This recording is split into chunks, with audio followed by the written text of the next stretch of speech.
Conquering Manhood, Session 010. Conquering Manhood.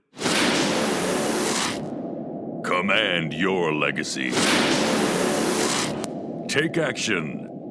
And conquer all.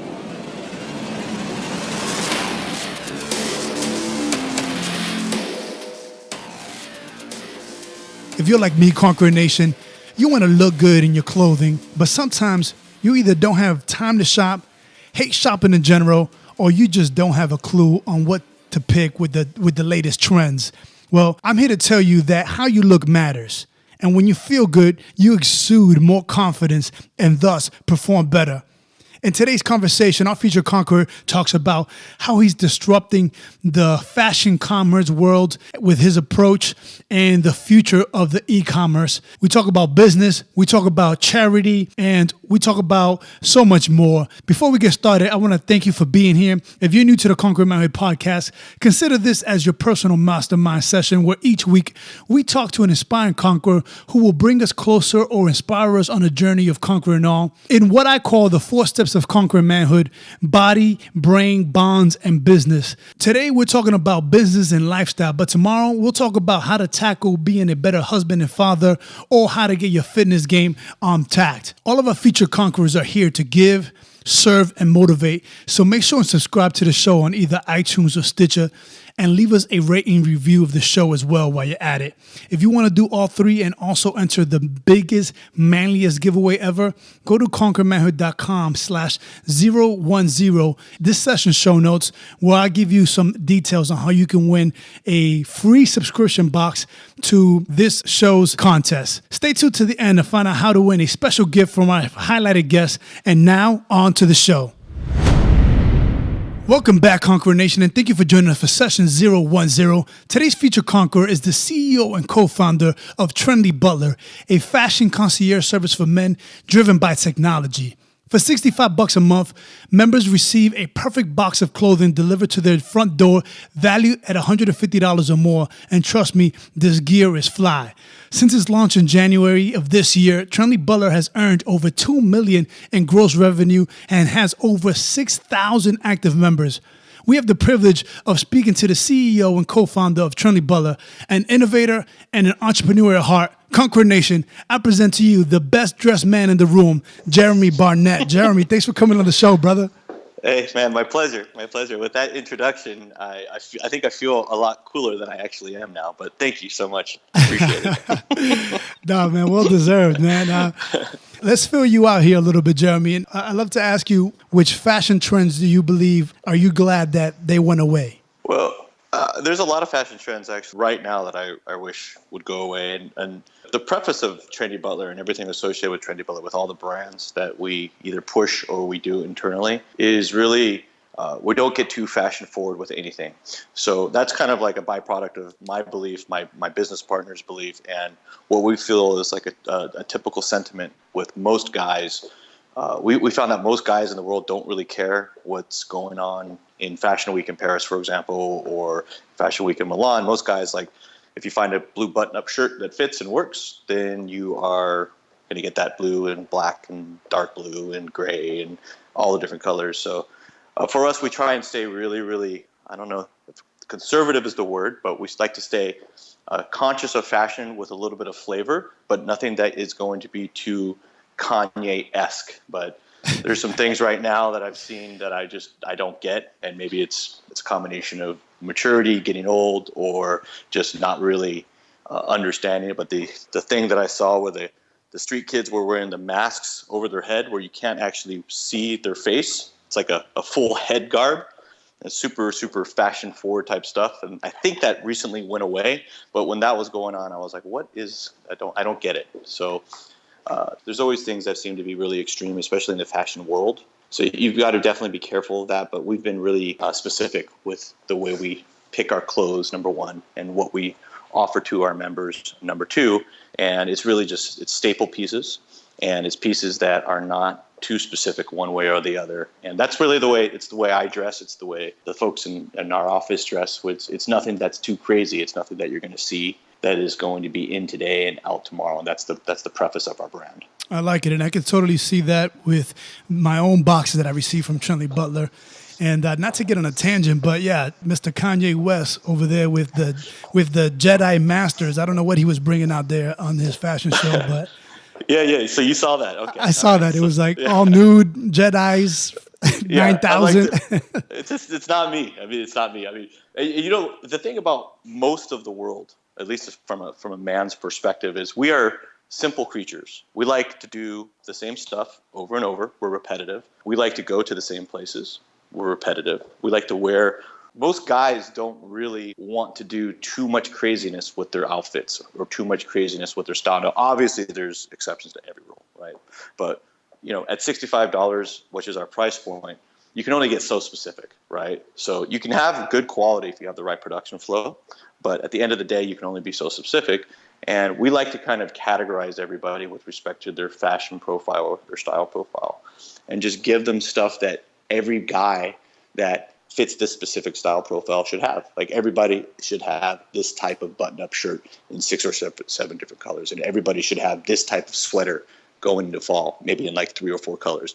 Then everybody should have these types of chino pants, and so on and so on and so on. And what we found is really interesting. Everybody feels like their style is so specific, right? Like, when we first started, we'd get calls from customers, or we'd get chat sessions from customers about like, well, hey, I'm a large, but I'm really in the large. So like, some brands I'm an extra large, some brands I'm a large. Like, I need to let you know that this is the way I am, right? And everybody has this like sense of, wow, I'm so different than everybody else with respect to my style. And what we found is really not the case. There's different sets of data and different sets of logic that are associated with everybody's style. And if you just understand the types of product that you're producing before you actually get the products in, whether it's a slim fit, a regular fit, a loose fit, whether it's a checkered or a plaid or whatever the pattern might be, and who that actual garment will be quote unquote attributed to once it's given to a customer or assigned to a customer, when it's time to give customers their monthly boxes, then you can 100% define and organize pieces based off of style profiles. And that's really what our system does, and that's what our technology and logic does, is it just categorizes everything at the very beginning part of the process before anything's been assigned to a customer. And based off of the type of clothing that we get in, you take that into account, you take the geography into account, you take all the other elements into account, and then what we can do is we can give people clothes that make sense based off of their style profile, and we can do it all the way down to being geography specific. Customers feel like they're getting a style butler, like a real person, and you can actually call somebody and talk to somebody, and you can get a live person on the phone, which is cool. But at the end of the day, it's technology, and we're really a technology company, and the technology is picking the clothes on behalf of the customer. And that's kind of what we feel like is the cool factor or the IP associated with our business, and that's what others that are classified as competitors in the space are not doing. There's a more human element to it. So we tried to take the human element and assign logic to some technology and let that be the baseline of our IP, which is subsequently giving the output of the clothes to each member on a monthly basis. And that's really what the business is. That's pretty interesting stuff. And I want to get into your philosophy about what men should have in their wardrobe, and then also the technology behind it all, the categories that you guys associate or assign via Trendy Butler. But before we do that, Jeremy, we'd love to start the show off more so with a success core, a mantra, because I could already see the mind behind Mr. Barnett and how you have this forward thinking. And we'd love to get into that business aspect as well, aligned with the philosophy of dress. So do you have a success core, a mantra, Jeremy, that you tell yourself that's guided you to success till today? For me, everything always boils down to, if you look at your brain, and you look at your brain being the biggest muscle that you have in your body, and if you just kind of let your brain be stagnant, kind of doing whatever it is that is on your normal day-to-day map, then you're not basically working your brain out. And if you're not working your brain out, you're not growing as a husband, you're not growing as a father, you're not growing as a businessman, you're not growing as any of these other things, because you're just kind of doing what is quote unquote in your day-to-day normal pattern, which is your comfort zone. So if you challenge yourself internally and you do things that aren't quite normal, for your day-to-day routines, you'll find yourself getting inspiration and ideas in other areas of your life all of the time, just because you start to work out these different chemicals in your brain, and you start to get it, and these chemicals, when they start working in your brain naturally, that's where inspiration comes from, that's where genius comes from, that's what ideas come from. And that it just happens naturally. I can't put my finger on it, but I know, like, when I sit down for like a quiet hour by myself and do something that's a little bit different and new for the day, for some weird reason, like 3 or 4 hours later or the next day, something new will come to me that is special, and it's an idea, and it's typically like a money-driven idea. So like for me, it's really about just doing new things, and most of the new things I do are just quite simply, it's recommendations that I hear from other people that I respect. It's reading, searching, and just kind of always keeping that fresh, almost naive, but fresh, but hungry outlook on, I just kind of want to continue getting better and getting better and getting better. And you'll see as these things start to happen, I mean, I've experienced it myself. Like, good things kind of mysteriously start to happen as you continue doing these things. And it's really just about internally challenging yourself. And if you can keep that going for an ongoing month turns into 2 months, 2 months turns into 3 months, 3 months turns into 6, and a year, all of a sudden these things become habits. And these habits can be really, really, really good, or these habits also can be negative if they're not the right types of habits. So, it's important to surround yourself with good, talented, smart people that are really, really good at the things that you're not good at. That way you can learn. And I think the definition of today's entrepreneur is more so like somebody who has just got this thirst to be really ultra successful, and not just ultra successful, but continue to challenge yourself, because that's the thing. With how much we have evolved as human beings over the last, let's just call it 50 years.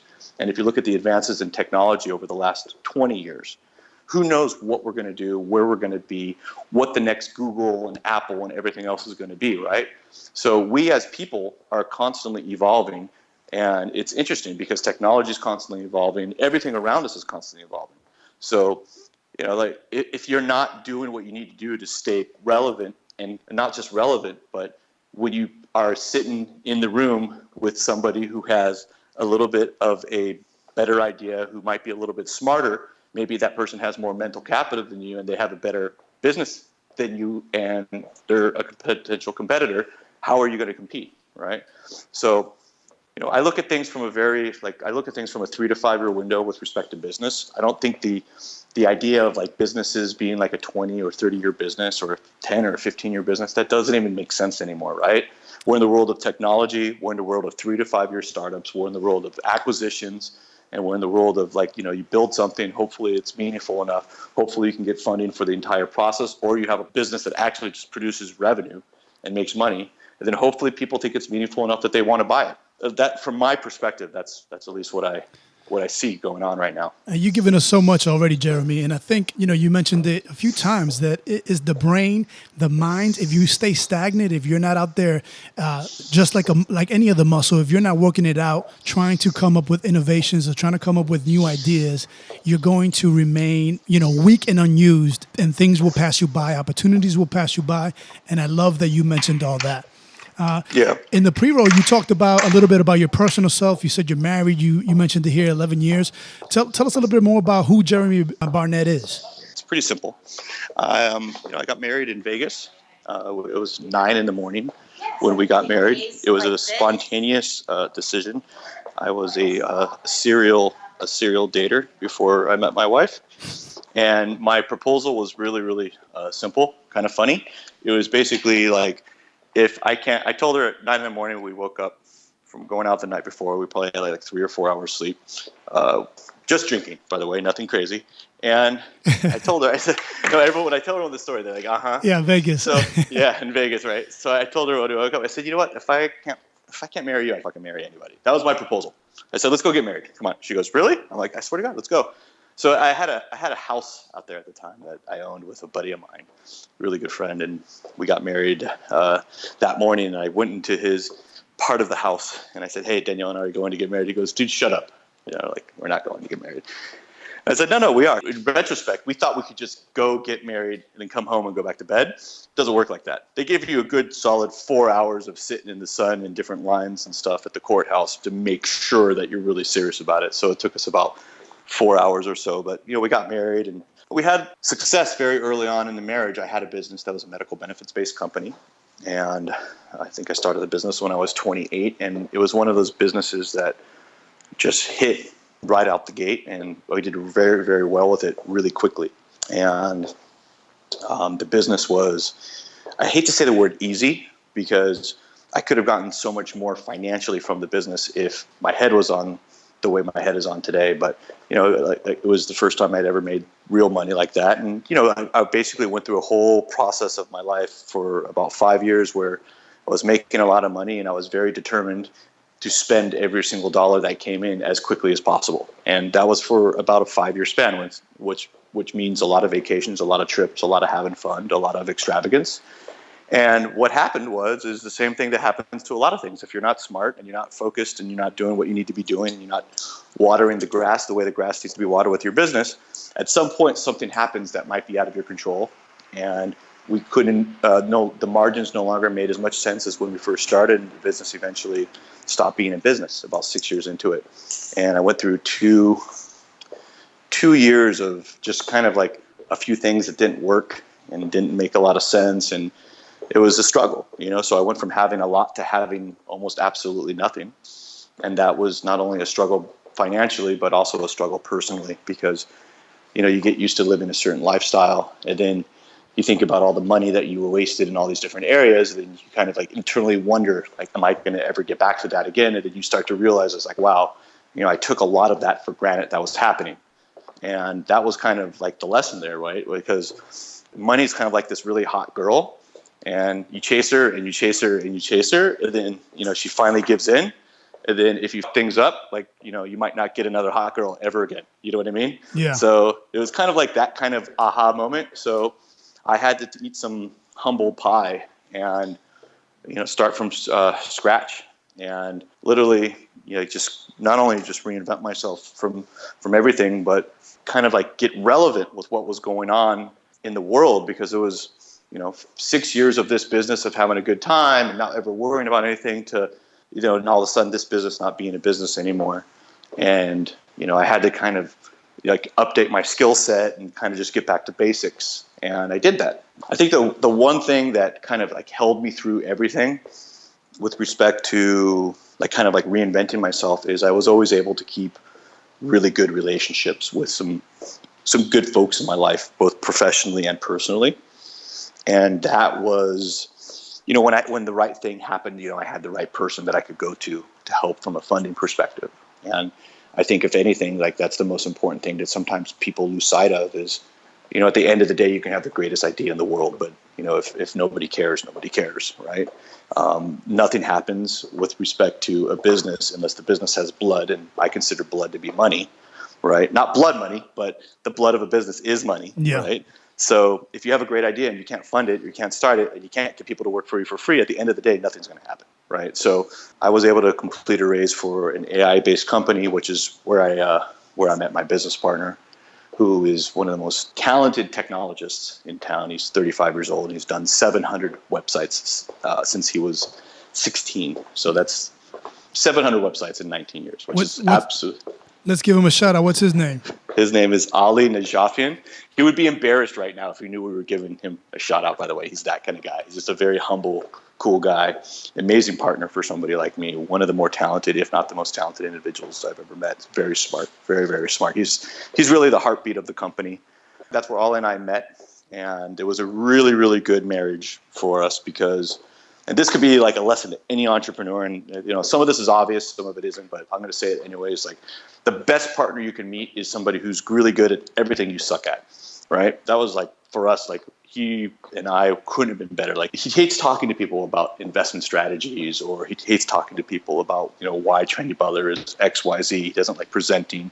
He doesn't like publicity. He doesn't like promoting himself. He's an operator, and he's a technologist. And for me, I'm more of like a strategic, I'm a deal guy. I'm a strategic guy. I don't mind public speaking. I don't mind talking to people about, investing into Trendy Butler. And, I don't mind doing any of these things. I also that's the kind of stuff, for me, I love that kind of stuff. So we were a really good fit.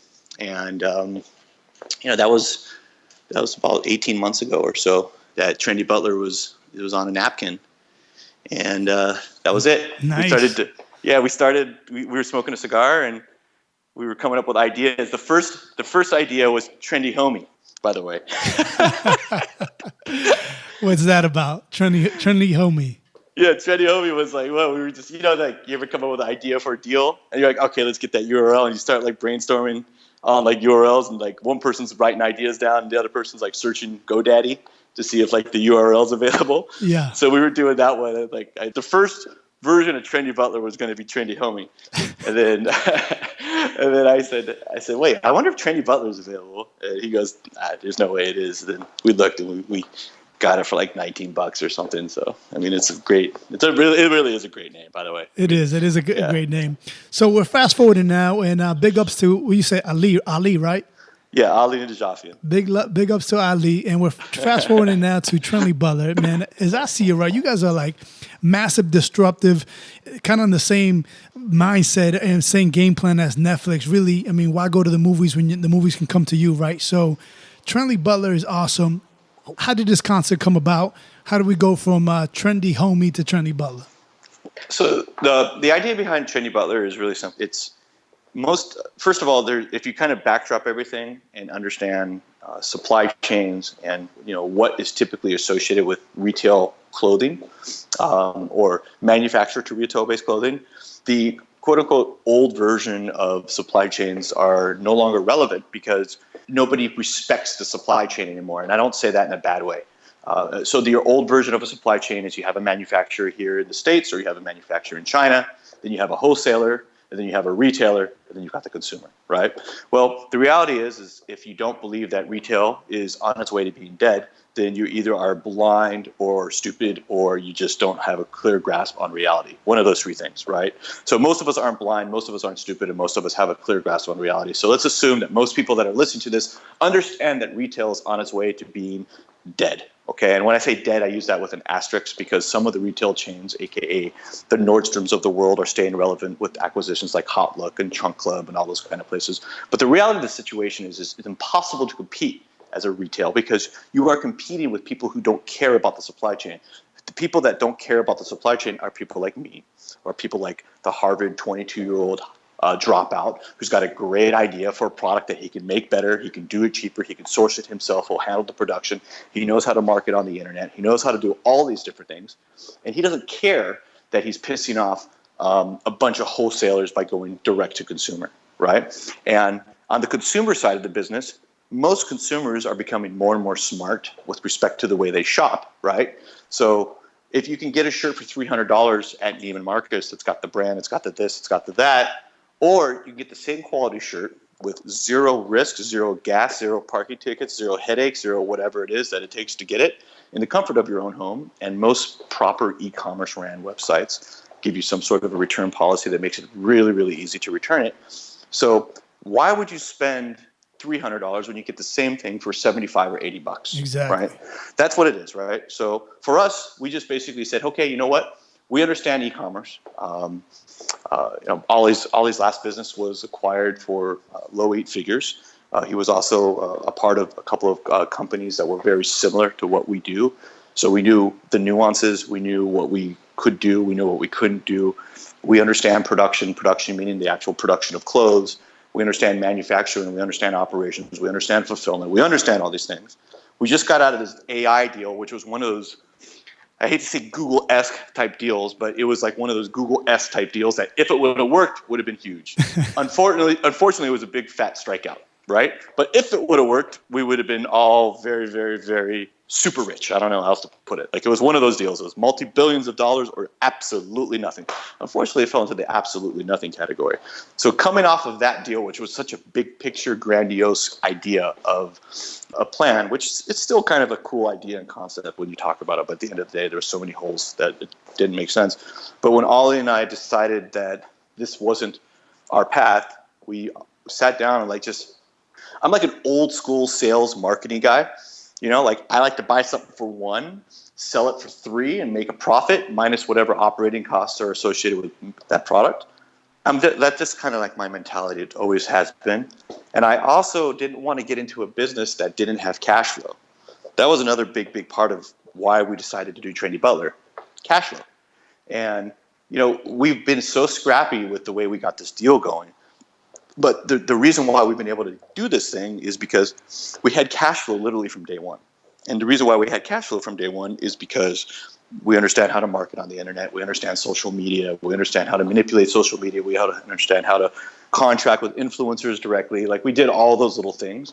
But at the end of the day, like day one, our first month, we were open. Instead of, we did something like 1,000 sales our first month, right? Oh, wow. And that was, we didn't have a fulfillment solution in place. I remember we thought we were going to do 200 sales our first month. We did 1,000. I don't know if you're familiar with what a WeWork's shared office facility is, but WeWork's is like a social commercial office for hundreds of entrepreneurs that rent office space, all in the same building. And there's all sorts of like elements from the workspace that they provide, like meetups, gatherings, and fun little parties and stuff like that. So we were working in WeWork's at the time, our first month, and we did 1,000 orders. We didn't have a place to ship. And we were actually doing the shipping, boxing, fulfillment, and everything ourselves. So WeWorks was so sick of us because we were supposed to be like 2 people in this small little cubbyhole. And by that time I think we had like 8 or 9 of us kind of like milling around, like kind of like just working where we could to get stuff done. So they were like, don't let the door hit you on your way out. Like, you guys got to get the hell out of here. Like, it was kind of like, it didn't make a lot of sense. So I called my buddy, who's got a company on Sunset Boulevard, by the way, right next to the cigar shop that I smoke at. But that remains to be said. I said, dude, like, we need a place for like 3 weeks to ship out of. And he goes, well, I can't have you come in the morning time, but every night at 6 o'clock, you guys can ship here from 6 to 6. Wow. So I said, cool. So we would do our thing during the daytime, and then we would like basically like ninjas come in there with like a whole setup, and we would turn his office into like a full shipping facility in the nighttime. And that was surreal because we would spend from 6 p.m. to literally like 6 or 7 in the morning. Like, we saw the sunrise like literally 3-4 days a week for about 3 or 4 weeks. Gotta respect that hustle though. Oh yeah. It's got to be there though, especially when you're in startup mode. I mean, unless you're super, super rich, which most entrepreneurs, let's face it, aren't, at least at the beginning part of the process are not. You've got to basically come in there and be willing to be scrappy. And you've got to, that cannot leave, by the way. Like, that hustle, it has to be there. It can't leave, because the second it leaves, you've lost your edge. And so, and by the way, this wasn't just me. This was me. This was Ollie. This was some great, amazing folks that we've got working with us. I mean, we were there, and like, we would be, we'd be singing, like singing songs. We had music going, and like Ollie's got this little 350 Mercedes, this like small, the little 350 coupe. And there was this morning, like, we had to fit, like, we had like 240 packed boxes that looked like they needed to go into a truck, right? Like, I'm telling you, right? And Ollie goes, no, dude, we can fit. It was like 6:30 in the morning. The sun's coming up. We're on Sunset Boulevard. And Ollie goes, no, I think we could fit it in here. So we took each one of these boxes that were going out for shipping, and we fit it into his little car, like it was like a Metris thing, right? And he was like climbed in there, and all this kind of like fun stuff. And when I look back on it, it was just fun. Like, it wasn't like it was work, but it wasn't work. It was fun. It was like a labor of love and passion, and like, I think seeing the sunrise with everybody was kind of cool. When you come out of that, seeing the sunrise in the morning, you're like, damn, I just did 8 hours of boxing for people, and now I'm seeing the sunrise. It's kind of like you start to get a little bit insane because it lends itself to insanity, but it was fun. It was cool, and that kind of created this like real cool bond with the folks that were working with us, which all are still with us today, and you can't put a price on that. No, you can't. And Jeremy, why do you think then that the subscription services work so well? Well, I mean, number one, it's the savings, right? It's quality for savings. So the thing about our product in general, and I'll generalize our product because there's a lot of other subscription services out there that are working really good right now. It's a good space to be in. But our product is basically like, it's $65, you get a box that's worth $150, $200, right? But when you get the stuff, you don't feel like it's low end. You don't feel like it's on sale at Macy's. You don't feel like it's like Nordstrom's Rack, off Saks. You're like, wow, this is cool. It's nice, legitimately nice, high quality stuff. And that thing holds true right now with a lot of other subscription services that are out there. And the reason why subscription models work, number one, because it's time. Okay. So from a consumer perspective, if you can save time and you can get what you want to get and you can save money, it just makes sense, right? That's on the consumer level. From a business perspective, there's so many different advantages with respect to continuity models if you can make them work, right? Predictable modeling, predictable inventory, predictable cash flow. And, the cash flow is the most important thing. Like, we came into this with the idea of like, okay, are we going to need to raise money? Are we not going to need to raise money? And we've been able to be really, I don't want to say picky because it sounds almost a little bit cocky. Selective. But we've been able to be selective with who we get into business with, and we've been able to be selective with how they're getting into business with us. And it's a good position to be in, right? Like we've never been in a position to where like, hey, if we don't get this funding in, the lights are going off. We can't pay rent or any of that kind of stuff. So from a cash flow perspective, that is only done with businesses that produce cash flow through e-commerce. If you have a big idea with respect to technology, or you have a big idea with respect to some sort of disruptive whatever it is, right? It could be anything. Then if there's not a cash flow component to it right out the gate, you have a very busy 2 or 3 years ahead of you of constantly raising money. And the thing about raising money in the world of entrepreneurship is it's time consuming and it takes you away from the business to a certain degree. And, entertaining a lot of investors can be a challenge. It's something that you have to put your energy into like anything else. So we've been lucky to where we can, slowly do it the right way at the right valuation, get the right groups, right folks, right types of people involved.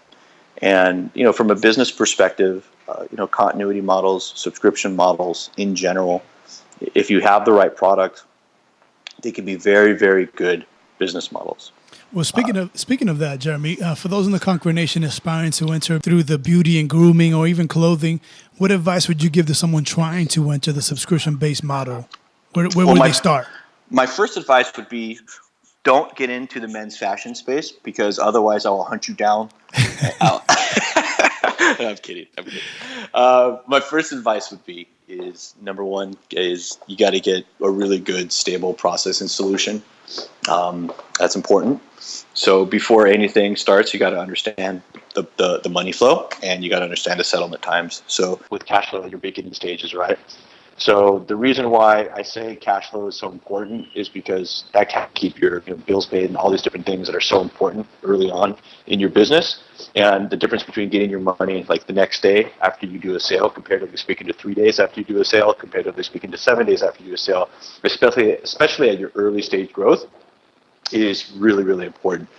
So that's the first element, is understanding your process and solution and making sure that's sound and safe. And that's like the first starting point of anything that is continuity based. And there's certain solutions out there that are really specific for continuity models. We use Stripe and kind of want to grade away from that because the fees are a little bit higher than they should be. But when you're first starting off, the fees are pretty much inconsequential. And they have a good system that enables you to track it. And it's like a good starting point. Aside from that, I look at things from a marketing perspective, right? Like there's so many different ways to market businesses today. And when you're starting, the reality is like, let's just say let's just call it men's supplement. I think that, this protein powder is something that every single guy should have on some sort of monthly subscription to, right? Well, if that's what you think, then how are you going to sell it? And how much money can you put towards your marketing budget? And the reality is, it's like most people that are doing startups, they've got, they threw together 25 or 50 grand with their buddy that they can handle a certain part of the business. Or, maybe you've got a total of 100 grand, but you don't have that budget. Like you don't have like a $25,000 budget that you can just throw at a marketing agency and hopefully whatever it is they do produce. You got to control that shit. You got to understand that stuff and you got to do it all yourself. So what we found is a really good starting point from respect to, we'll give you kind of like hey, this product that we think sells is doing some social marketing. So we would contract directly with influencers. That's just emailing influencers directly that you're finding on Instagram, for example. and you pay them to market your product on their page. And it's a good way to kind of test the atmosphere. And if you can negotiate, you can get yourself a pretty good deal with these guys. It's real simple marketing 101, right? Like if you're marketing a product for men, it doesn't make sense to market on a man's page who's like this really good look, who's got a bunch of girls that follow him, or does it make sense to the hot girls page that has a bunch of dudes that are following her. So you got to understand the audience. That's all basic marketing 101 type stuff. But what we found is, for a relatively small budget, anywhere as low as a couple of $100 up to a few $1,000s, you can market on influencer pages. You can also market on destination pages. And by doing it this way, you get yourself kind of an idea of, number one, does your UI work? Does it convert? When people come to the site, are they having a good experience? Is it converting? And number two is when people sign up, what's the cost of acquisition, right? Like I know if I spend $3,000 and I do, 10 sales, that's a $300 acquisition cost. Does a $300 acquisition cost make sense for this product, right? So you can start to build some basic metrics around kind of like your beginning part of your social marketing without spending a lot of money, number one. And also you get a really quick return on your investment, number two. That's a real interesting thing, right? Like I've had in early stages of growth, we've had people come to us with amazing ideas that were like, okay, well, we can do this, or we can do this, and this is what it's going to cost. And then you have to outlay the money, and then that money will kind of trickle in over the next 45 days from the entire campaign, right? And what I found is early stages of growth, you don't really have like 45 days or 60 days to recoup a $25,000 spend at the beginning of the previous month or something. And like kind of like those economics don't make sense on paper when you're funded and you've got cash flow and everything's cool. But when you're in that scrappy environment where every penny has to be spent, the idea of like, hey, I paid influencer X $200 today and I got something the following day. To me, that's kind of like you get that immediate gratification. You understand where the money's going, and it enables you to spend a little in a few different areas to kind of get some injection of life into your business and kind of see what's going on. Like if this idea works, does it convert? And that is an important part of it. So let's assume that your solution for marketing is correct. You're doing some influencer marketing, or maybe you've got something else, but you have your marketing down. You've got your merchant or your process solution figured out. The next is really understanding your operational flow and your fulfillment. Really important. I can tell you from experience, and some people will want to do this themselves just because they're stubborn. You can save yourself a lot of headaches if you just in fact not in the fulfillment business. You don't want to be in the fulfillment business. The fulfillment business is a horrible business to be in if you are a marketer or a company. If you are in the fulfillment business and that's your business, that's awesome. But if you are not in the fulfillment business and you have this idea that you're going to start a clothing company and your own fulfillment, you are on crack if you think you're going to have a good time doing it, because the fulfillment part of your business will start to take over your life and become everything you think about. Warehousing goods is a mistake. The fulfillment part of your business has to be 100% streamlined outside resource if you are not in the fulfillment business. And that is a mistake that we made on a previous venture. And the only reason I can tell you this is because not only from experience from me, it's experience from my business partner. And having inventory is a bad thing. It's not inventory is not your friend. Okay, so another element of subscription models that's cool is if you can do predictable inventory, you can do predictable modeling. If you understand what your acquisition cost is and you understand what your marketing cost is associated to being a new customer, then you can model things with respect to what your inventory needs are the right way. And that takes planning, and that takes a lot of whiteboards, and that takes people balances and understanding what the budget is on marketing, what the expected return is with respect to gross customers, what the needs are for those goods associated with those gross customers are, and all of these elements kind of come into play.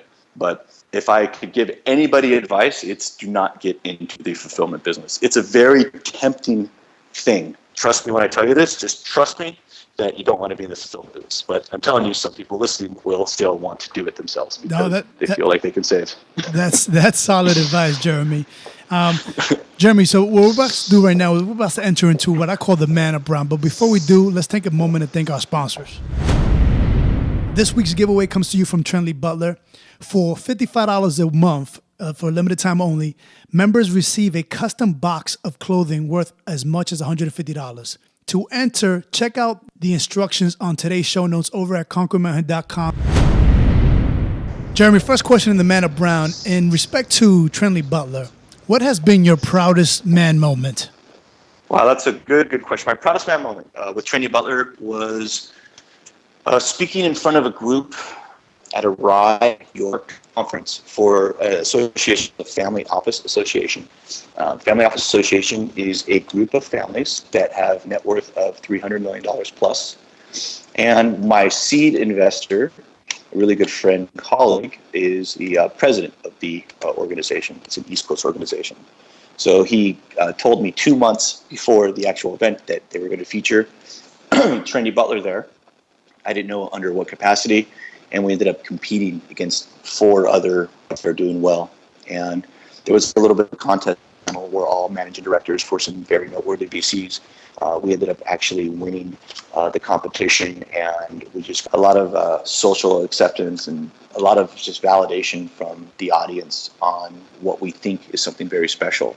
And it was very nerve-wracking doing it, but the actual process of doing it went really well. But leading up to it, I was, I was a little bit nervous, and then you start to think, okay, I'm meeting a peer group of people that are already there, or it's the managers of the funds of these families that are already there. So it was intense, I got to tell you, but we did really good, and it just it was a good feeling of just validation that what we think is kind of cool and what we think is special.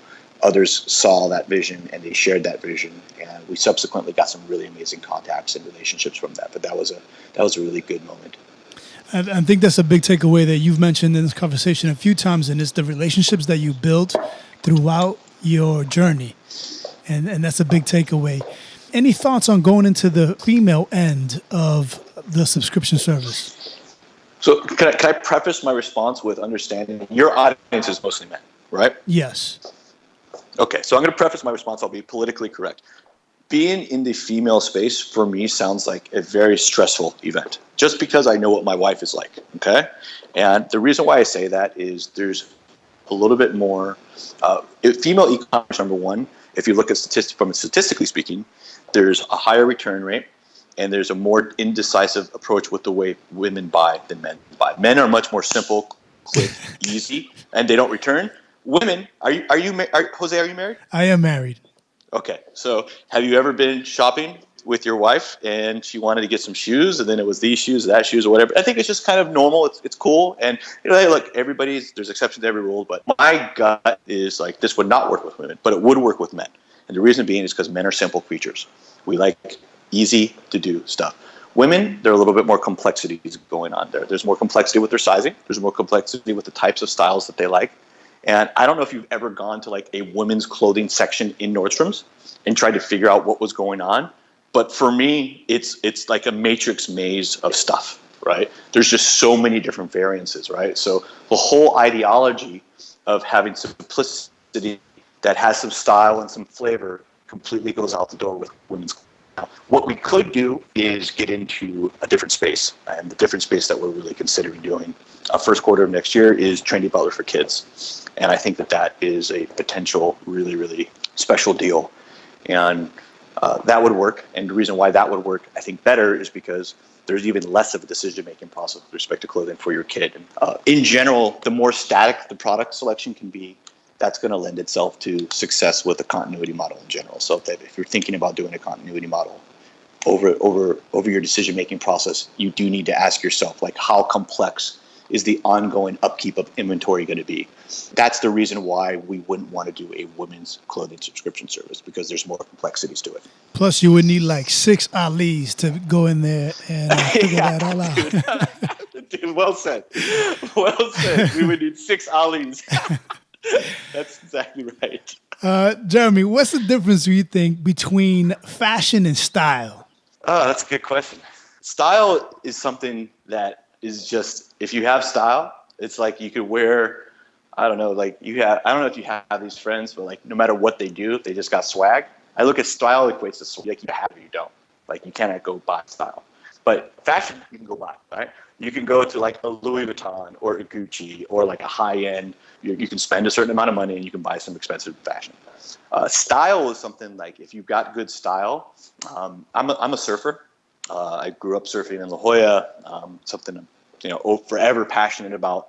And it's like the equivalent of if somebody's going down the line and they have good style, they can just go down the line and they can carve and they can surf and they can do whatever it is they do. And they just look good doing it because they got style or they got swag. Fashion it's like you can have good fashion, bad fashion, everything in between fashion. Fashion is something you can acquire with money. You can acquire style with money. I love it. That's good. Well, very well put. We'd love to know, Jeremy, because you are obviously a businessman, and some of these things have to be influenced, as you mentioned before. You love to grow, and you love the personal growth aspect of it. What has been an influential book that you've read, and why? There is a book that is called Flow. The author's first name is Mihaly. Okay, his last name, I still don't know how to pronounce it. Csikszentmihalyi Mihaly. Okay, no joke. I couldn't even tell you how to spell it, but it's called Flow, Flow. And the first name is spelled Mihaly. The book itself just talks about, as entrepreneurs, I'll equate this to my experience, right? As entrepreneurs, we constantly are trying to achieve goals. And as we're trying to achieve these goals, we get caught up with like the goals not happening as quickly as they could happen. And we don't necessarily enjoy the ride, right? And then once we achieve these goals, instead of being satisfied with a goal that we've achieved, and then subsequently like living in that moment and being proud of ourselves, which is all good, we kind of move on to the next goal and get into the next cycle of almost being a little bit discontent and irritated. So the process of being in a flow state of mind, according to the book, and I can speak from experience, is you don't have to necessarily be discontent along the way.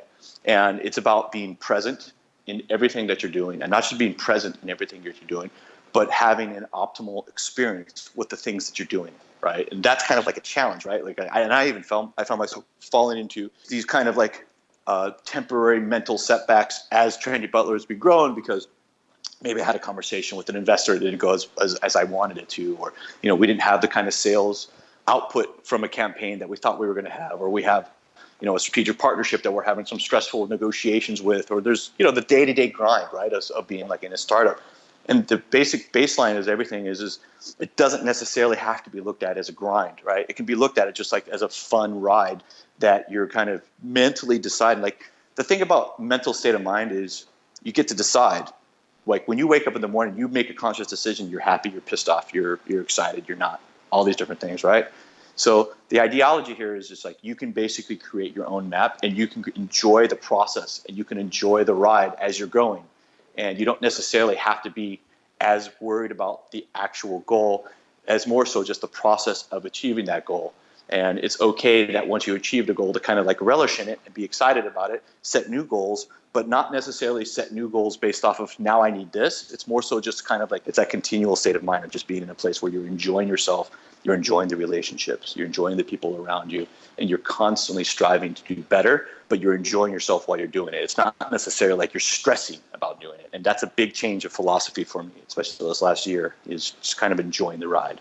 That's something that I know totally firsthand, that entrepreneurs will, always try to satisfy that next thing, and then you never really enjoy or celebrate the small wins.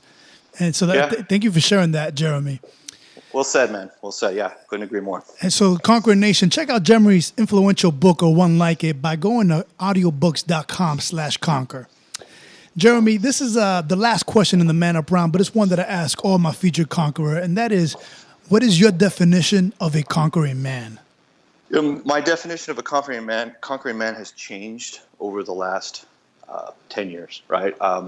I think of a man as not just a guy that is successful in business, but successful in personal relationships, a successful father, and it's balance. And it's really important. And it's something that I've learned to kind of just almost initially force myself, but after you force yourself and you start to get process and you start to get some habits, it becomes more of a natural state of mind. But everything in your life around you needs, if everything in your life we can equate to a grass field, your wife, your kids, your personal relationships, your family, everybody across the board, anything philanthropy based. So we didn't even talk about the trip to Colombia, which, is maybe another time, but everything around you needs water, and the grass needs water to grow in all the different areas. And the trick in being a man is not just being successful in business and being able to pay the bills, which a lot of people think like, hey, if I can pay the bills and I can provide, that's cool. The trick is time with your kids. The trick is time with your wife. The trick is time with your family. The trick is allotting time the right way and making sure that you're giving everybody the necessary water to flourish that's around you, right? And one thing I found is the more you give, the more you get. And that's a real interesting thing to think about, but you can almost selfishly give. Right, and that's a real serious element. Like, and you can find yourself when you're doing things for others, or when you're helping. For example, we here at Trendy Butler, we work with orphanages, and it's not to pat ourselves on the back. It's just because that's where we can have impact right now, because we have access to all these clothes.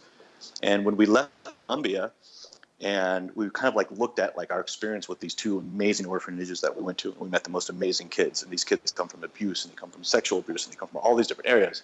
And then we're looking at ourselves like, they were so thankful and grateful to us for coming there, and we gave them some clothes, and the program director did a magic show, and his wife sings, and we all just were like really touched by these kids, and we felt like we got more out of it than the kids did, because we just left feeling not just very full, but very, very just gratitude is the word, right?